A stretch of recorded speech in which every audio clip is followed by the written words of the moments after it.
Let's get this slaughter show on the road.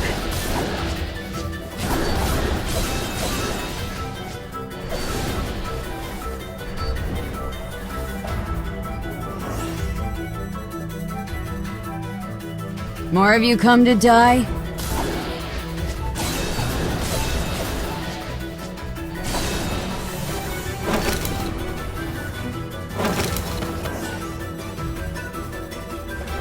What a goddamn pain.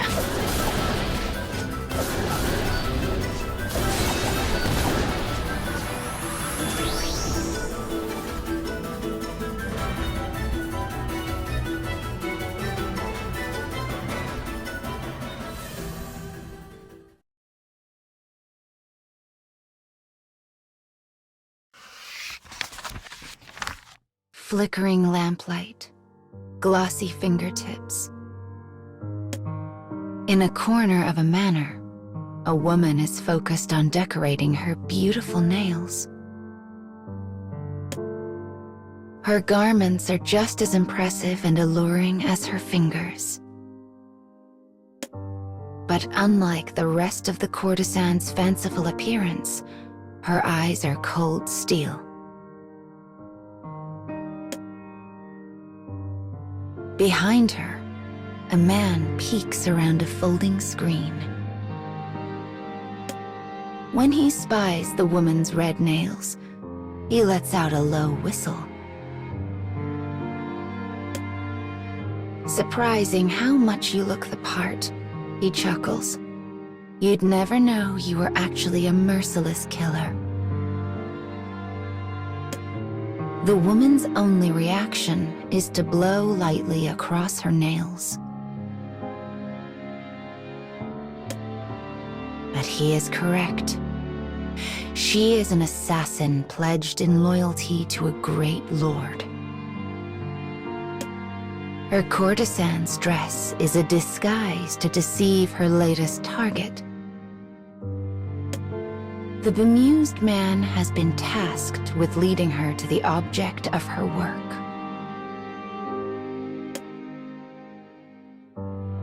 She has been ordered to find the commander of an army set in opposition to her lord. The commander has a well-deserved reputation for both lewdness and depravity. Her task this night is to end his life by whatever means necessary.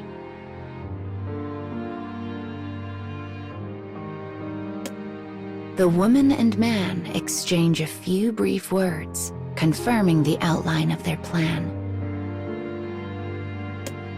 In the dark of night, the wheels of a bloody scheme slowly begin to turn.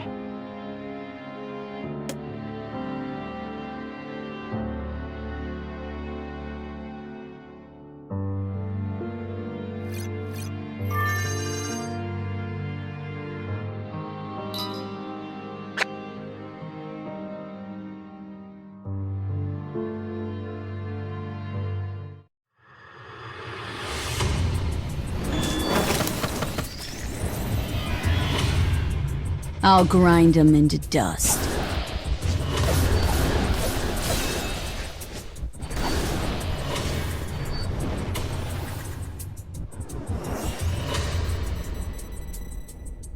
Oh, come on. Just die already.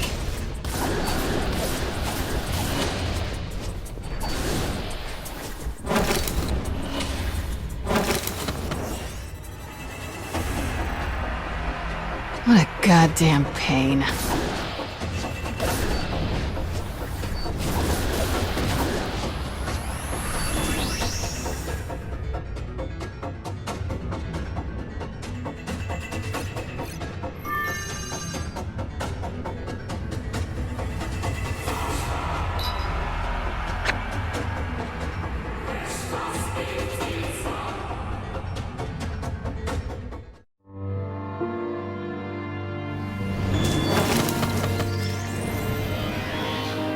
Let's get this slaughter show on the road.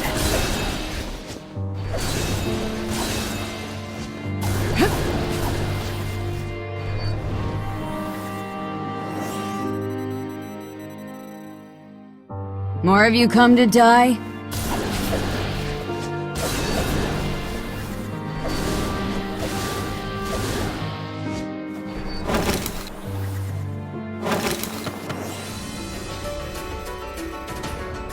Come on. Just die already.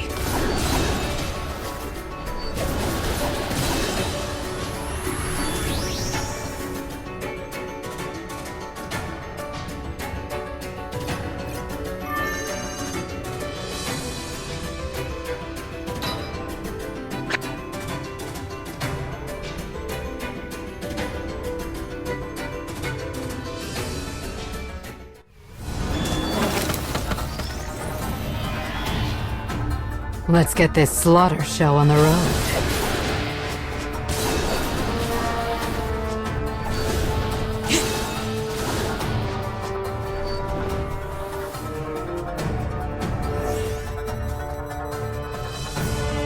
What a goddamn pain.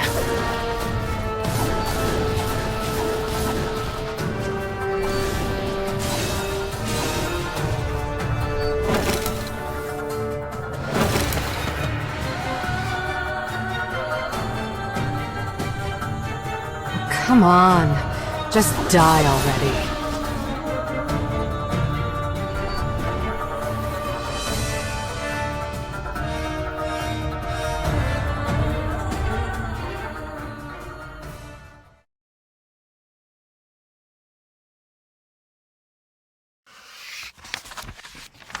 The disguised assassin and her assistant set off to kill the enemy commander. As she had been asked for directly by a man of such high rank, it is a simple thing for them to leave the pleasure district. When they arrive at the castle, the guards escort them to a door of magnificent construction. Once there, they forbid the man from going any further. They then turn their gazes to the woman, not even attempting to hide their lust. "Do well," says the man before he vanishes back down the hall. "Do very well indeed." The woman is brought into an inner room. The commander looks her up and down, a prurient smile smeared across his face. "I have been waiting for you," he murmurs. Before another moment can pass, the guards grab the woman and bind her. Though her freedom of movement has been stolen, she continues gazing at the commander with a cool, almost bored expression.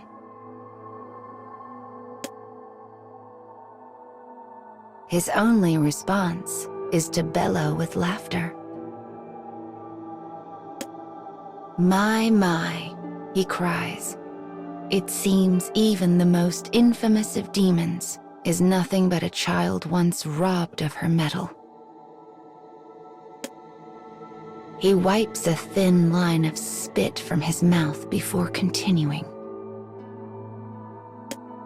"Oh yes, my dear. I know all about your plan.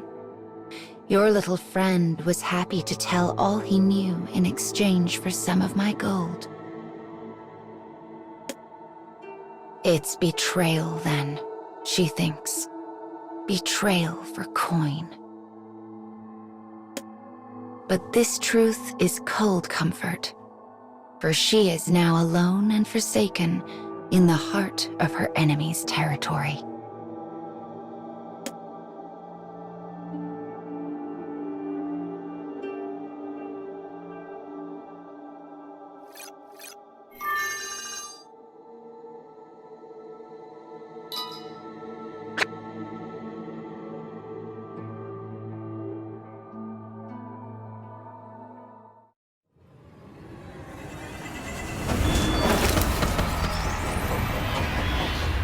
Let's get this slaughter show on the road.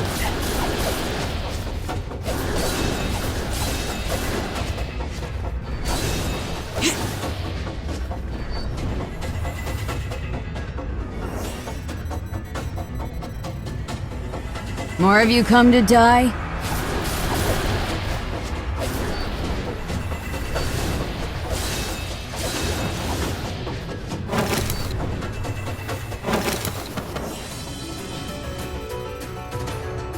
Come on. Just die already.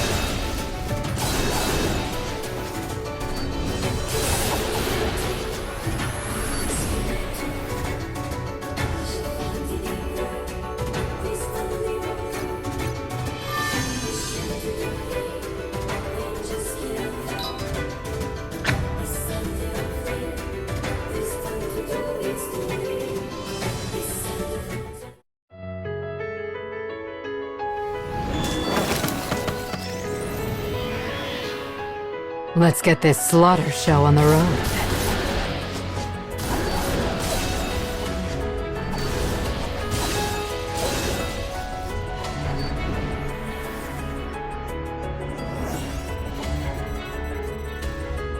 What a goddamn pain.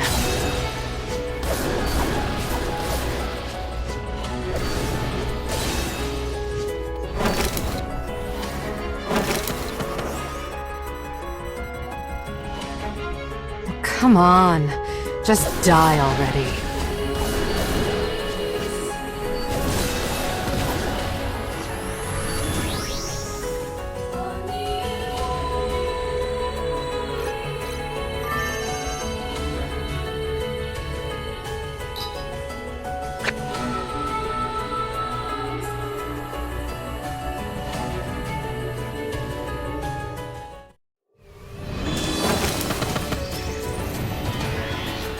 We ready here or what?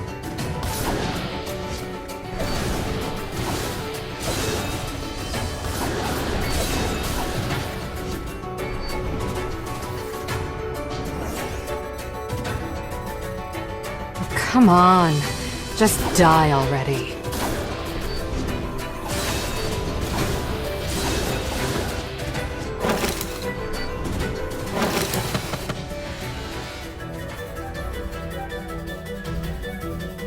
More of you come to die?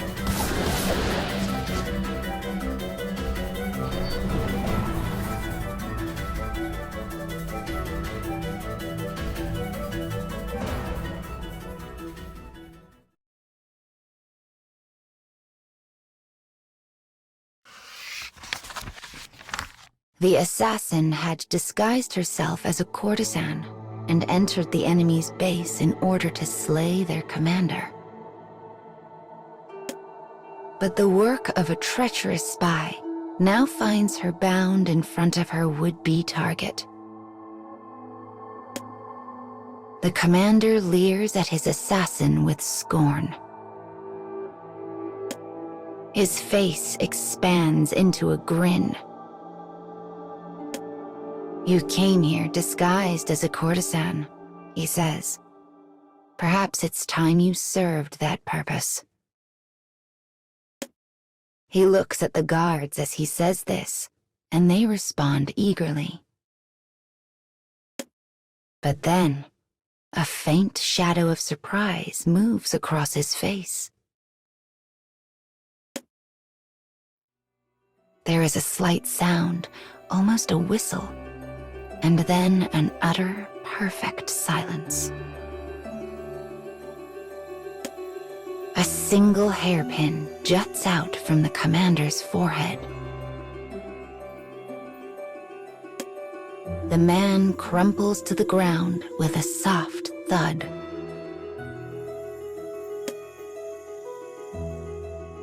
In the same moment, the rope binding the woman's wrists falls to the floor in 2 neat pieces. Panicked, the guards draw their swords, but they have been a step behind all along. The woman allowed herself to be bound in order to lower their defenses and reduce the number of enemies present. And she made sure her carefully filed nails were sharp enough to sever any rope. Nothing had been left to chance. Slowly, so slowly, she raises her hands and extends the fingers. Her polished red nails are the talons of some great and terrible beast. And when the alarm drum finally sounds and guards come swarming into the room, all they find is a woman drenched in blood.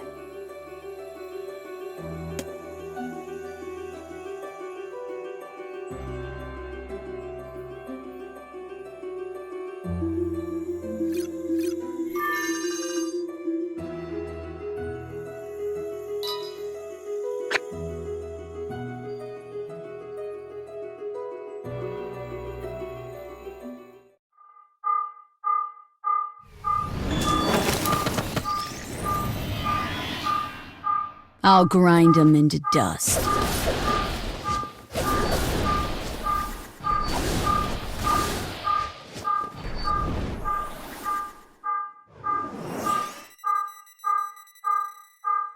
What a goddamn pain.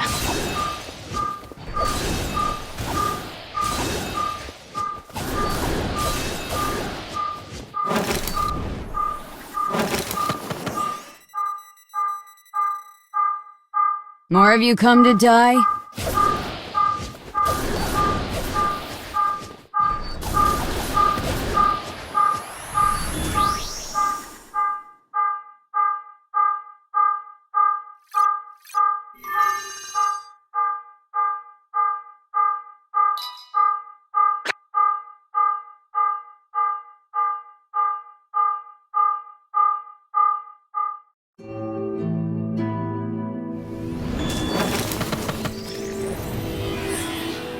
We ready here or what?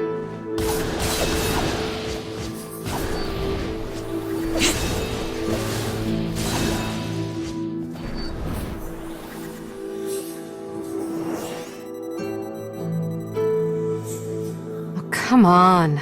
Just die already.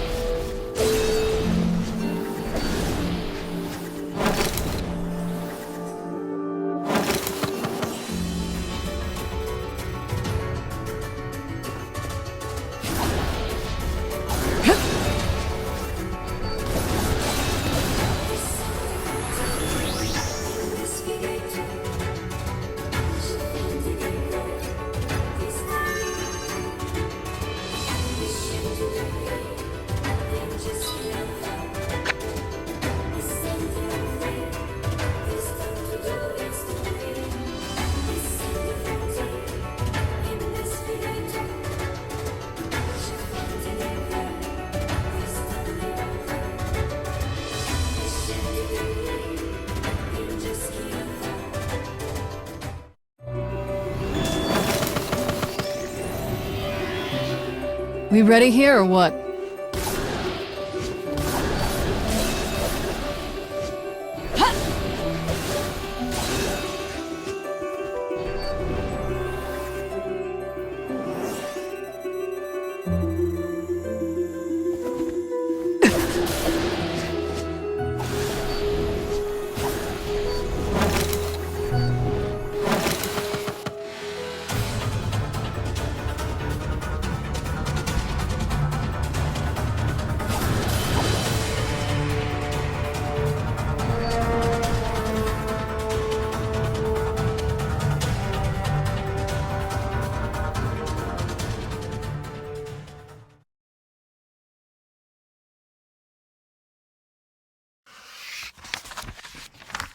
The man who betrayed the assassin had received a great sum of money for his efforts. The knight now finds him miles from the enemy camp. As he counts his coins, a broad smile crosses his face. "Do well," he whispers. "Do very well indeed." His final words had not been meant for his assassin partner. They were instead meant for her guards. But there is no way she could have known, which makes his betrayal all the sweeter. As he thinks on this, an indescribable feeling of amusement wells up inside of him. Chuckling, he lifts his hand and prepares to sweep the pile of coins into his purse. But he is stopped by a sudden, terrible pain. A familiar blade has pinned his hand to the ground. Standing in front of him is the very woman he had been laughing about not a moment before. Cold sweat drips into the wound, and the man cries out. In a high, nervous voice, he begins to stammer out a pathetic series of apologies. My daughter is sick. I needed the money for her treatment. But the woman simply continues to appraise him coldly.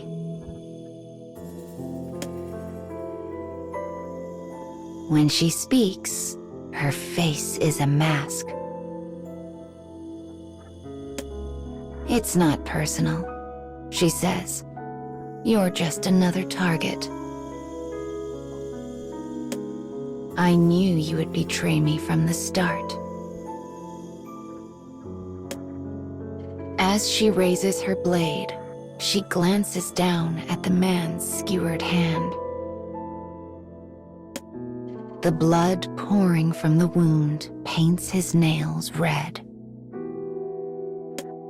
Almost as though he had intended for them to look that way. The woman stares at them for a moment before uttering the last words the spy would ever hear. Those don't suit you at all.